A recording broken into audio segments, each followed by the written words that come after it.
बिस्मिल्लाहिर्रहमानिर्रहीम। अस्सलाम वालेकुम व्यूअर्स, क्या हाल चाल है? ठीक ठाक है। मैं खान चैनल से बात कर रही हूँ और आज मैं आपको अचारी गोभी गोश्त बताना सिखाऊंगी। इसके लिए जो हमें चीज़ें चाहिए वो है, मैंने आधा किलो गोश्त लिया है और आधा किलो ही गोभी ली है। उसको मैंने काट के गर्म पानी में थोड़ा सा सिरका डाल के तो इसको मैंने वॉश करके तो इस बास्केट में डाल दिया ताकि इसका सारा पानी निकल जाए। इसके लिए ऑयल है, अचार का जो मसाला जो होता है वो है, उसके बाद नमक है, अपने ज़रूरत के मुताबिक डाल लें। 2 मैंने टमाटर लिए हैं, 2 सब्ज़ मिर्चें काट ली हैं, 2 वैसे रखी हैं, 1 मैंने लेमन लिया है। इसके लिए मैंने ये सूखा धनिया है, उसके बाद अजवाइन थोड़ी सी डाली है, मेथी है और गरम मसाला है, जिसके अंदर सारी चीज़ें मैंने हल्का सा उसे ब्राउन करके तो मैंने इसको काट लिया, इसको कूट लिया था अच्छी तरह से। और ये नमक, ये मिर्च जो है, इसको मैंने दोनों मिर्चें मिक्स करनी है। ये दादर मिर्च भी है, दूसरी भी है, क्योंकि दादर मिर्च इसमें बहुत अच्छी लगती है। और ये हल्दी है। इसके बाद ये आपके सामने कलवंजी और मेथी दाना है। कलवंजी और मेथी दाना जो है, इसकी वजह से इसकी सारी बादीपन खत्म हो जाता है और ज़्यादा जायकेदार बन जाती है। अब हम शुरू करते हैं, ऑयल डालते हैं। बिस्मिल्लाहिर्रहमानिर्रहीम। क्योंकि मैंने जो गोश्त है उसको मैंने उसके अंदर प्याज के 2 अदद और एक जो जोआ है ना लहसुन का, वो डाला था और इसको अच्छी तरह बॉईल कर लिया है। अब मैं इसको डालूंगी। बिस्मिल्लाह।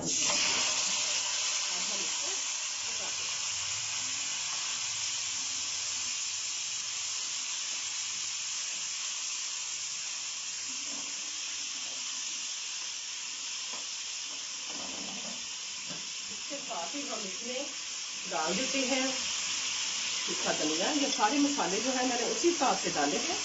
ये सारे मसाले इसके सामने साथ जाएंगे, सिवाय सिर्फ मेथी की, क्योंकि मेथी जो है वो हम बाद में आकर में डालेंगे ताकि इसकी रही हो जाए।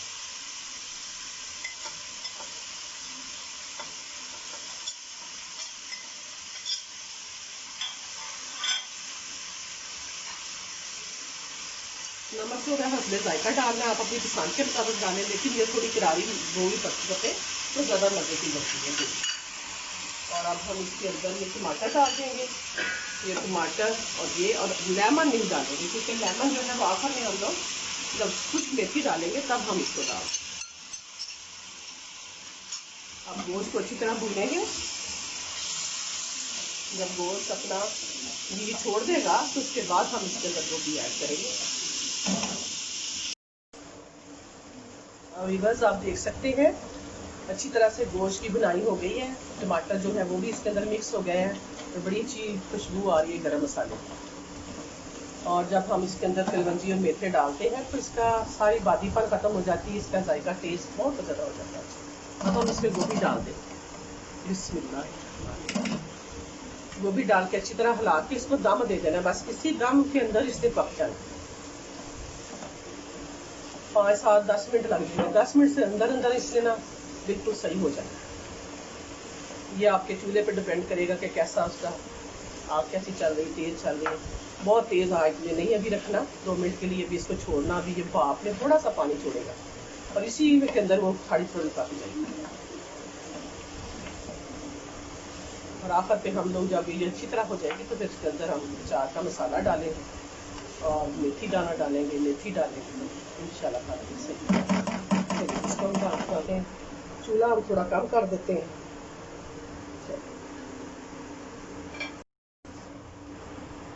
अब व्यूअर्स देखें, ये काफ़ी बेहतरीन हो गया। इसके अंदर से इसने घी छोड़ दिया और गोभी से तरह कर गई है। अब हमारे पास जो चाट मसाला है और हमारे पास है 2 लेमन है और बाकी हमारे पास अचारी गोश्त का मसाला है, 2 डाली हैं। और उसके बाद लेमन है, उसके अंदर जो था ना लहसुन वो भी डाला गया। अब ऊपर से मैं डाल दूंगी इसके अंदर, निकाल लिए मैंने बीज, ये हम डाल देते हैं।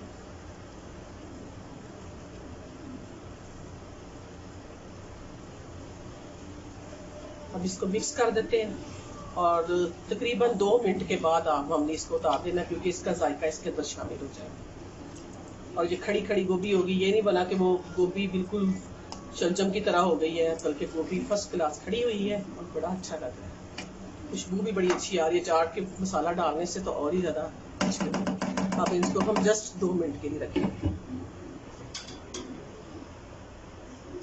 अब देखें व्यूअर्स, ये मैंने इसमें डाल दिया। अब 2 मिनट के बाद मैंने उतार लिया था और अब इसको ये पेश कर रही हूँ आपको। आप भी खाएं, मैं भी खाऊं। तंदूर की रोटी के साथ दोपहर के वक्त ये बहुत ही टेस्टी लगेगी।